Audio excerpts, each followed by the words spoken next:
Сәбидің көз жасы. Өлтіріңдер. Мұндайды атып тастау керек. Дәл қазір атып тастаңдар. Өлтіріңдер. Бауыздау керек.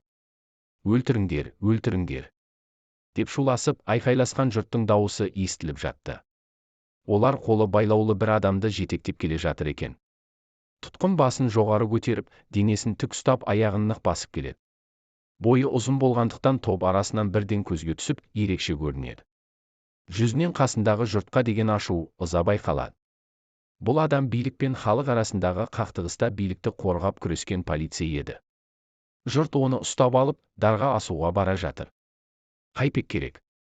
Заң алдындағы міндетімді адал атқардым. Берген антқа адал боп, соңына дейін тұрдым.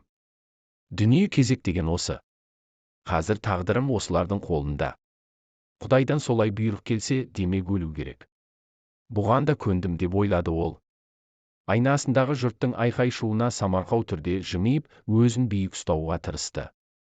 Топ ішінен, бұл қалалық полицей басшысы. Таңертең бізге оқ атпақ болды деген дауыс естіліп жатты. Халық оны дедектетіп алаңға келе жатыр. Көпірге жақындағанда жұрт манағыдан бетер құтырынып шыға келді. Оған себеп кеше әскерилер осы жерде бірталай бейбіт тұрғынды атып тастаған еді. Ажал құшқандардың мәйіттері үйіліп әлі жатыр. Топ ішінен біреу: өстіп маймөңкелеп жүреміз бе? Салпақтап жүре бергеннен не табамыз? Тап осы жерде атып тастау керек оңбағанды, деп айқайлады. Тұтқын ажалын күтіп алуға бекінді. Өзін жерден алып, жерге салып жатқан көпшілікке қарап, іштей тобыр деген осы. Бұларда сірә жүрек жоқ шығар.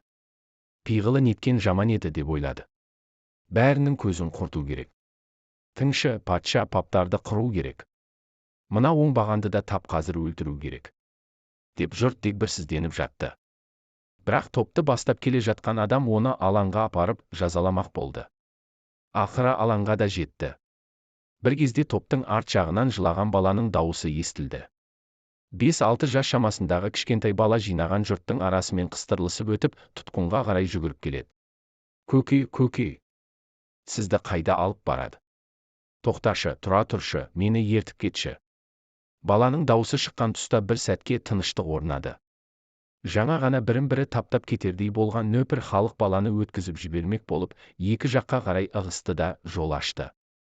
Қандай сүйкімді бала, десті бір әйел. Кімді іздедің? Деп сұрады екінші бірі балаға қарай еңкейіп. Көкешім. Көкешіме тимеңдерші, жіберіңдерші оны, деді бала жалынышты үнмен. Балақай, қайда барасың? Кім тиді саған?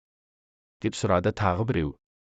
Әкемді қайтпексіңдер, деп бала алдыға ұмтыла берді. Үйіне қайт балақай, анаңа бар, деді бір қарт кісі қатқыл үнмен. Әлгі тұтқын баланың дауысын естіп тұрды. Оның жүзі бұрынғыдан бетер бозарып кетті. Сөйтті де дауыстап: оның анасы жоқ, деп айқайлады әлгі қартқа. Жүгірген бала ақыры әкесіне жетіп, құшақтай алды. Жұрт арасынан әлі де өлтіру керек, асу керек, атып тастайық оңбағанды деген дауыстар естіліп жатыр. Сен неге үйден шығып кеттің? Деп сұрады әкесі. Бұлар сені не істейді, әке?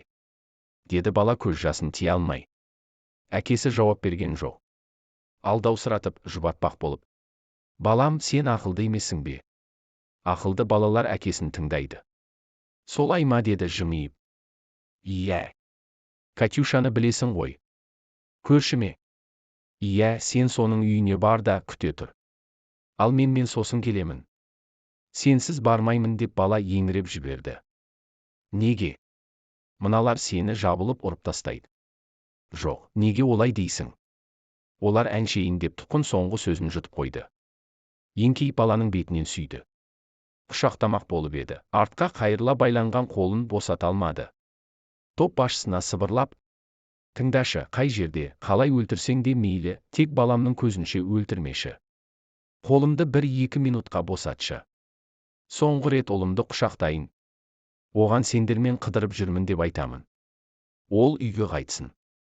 Сосын өлтіре бер, деді. Басшы келісті. Қолы босаған тұтқын баласын құшақтап көтеріп алды. Ұлым, ақылды бол, Катяға бар. Ал сен ше?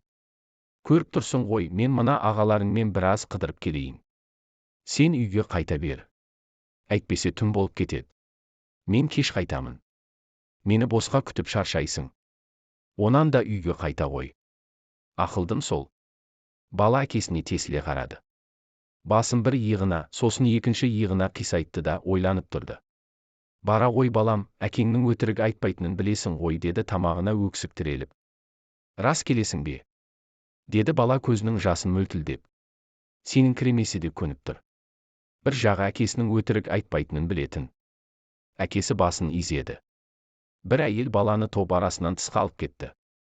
Баласы топтан ұзаған соң, тұтқын, мен дайынмын, өлтіре беріңдер, деді. Осы сәтте оқиға күтпеген жерден күрт өзгерді. Жаңа ғана өршеленіп, қатал үкім кескен жұрт сең соққандай сенделіп тұрып қалды. Сол қатыгез топ кенеттен ғайып болып, орнына басқа бір қарапайым халық жиналып қалған ба дерсің. Жүректері езіліп, көзіне жас алғандар да болды.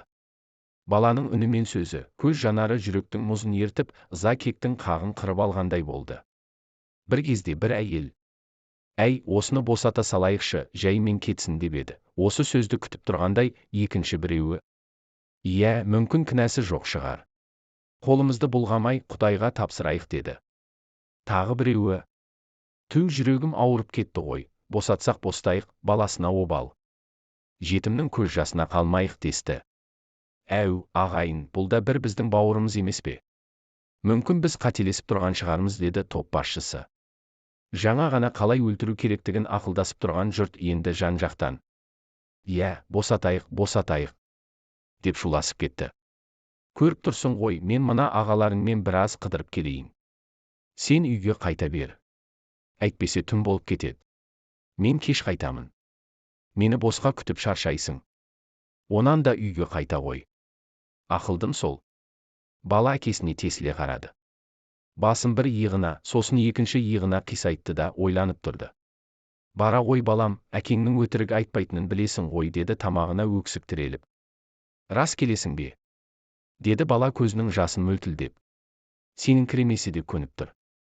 Бір жағы әкесінің өтірік айтпайтынын білетін. Әкесі басын изеді. Бір әйел баланы топ арасынан тысқа алып кетті. Баласы топтан ұзаған соң, тұтқын, мен дайынмын, өлтіре беріңдер, деді. Осы сәтте оқиға күтпеген жерден күрт өзгерді. Жаңа ғана өршеленіп, қатал үкім кескен жұрт сең соққандай сенделіп тұрып қалды. Сол қатыгез топ кенеттен ғайып болып, орнына басқа бір қарапайым халық жиналып қалған ба дерсің. Жүректері езіліп, көзіне жас алғандар да болды. Баланың үні мен сөзі, көз жанары жүректің мұзын ертіп, ыза кектің қағын қырып алғандай болды. Бір кезде бір әйел: «Әй, осыны босата салайықшы, жаймен кетсін», деп еді. Осы сөзді күтіп тұрғандай екінші біреуі: «Иә, мүмкін кінәсі жоқ шығар. Қолымызды бұлғамай Құдайға тапсырайық», деді. Тағы біреуі: «Түу, жүрегім ауырып кетті ғой, босатсақ бостайық, баласына обал. Жетімнің көз жасына қалмайық», десті. «Әу, ағайын, бұл да бір біздің бауырымыз емес пе? Мүмкін біз қателесіп тұрған шығармыз», деді топ басшысы. Жаңа ғана қалай өлтіру керектігін ақылдасып тұрған жұрт енді жан-жақтан: «Иә, босатайық, босатайық», деп шуласып кетті. Сол сәтте манадан бері денесін тік ұстап, жұртқа сыр алдырмай шыдап тұрған тұтқын да аяқ астынан жылап жіберді. Сөйтті де қолымен бетін басып, кінәлі адамдай топ арасынан жүгіріп шықты. Ешкім оны тоқтатқан жоқ.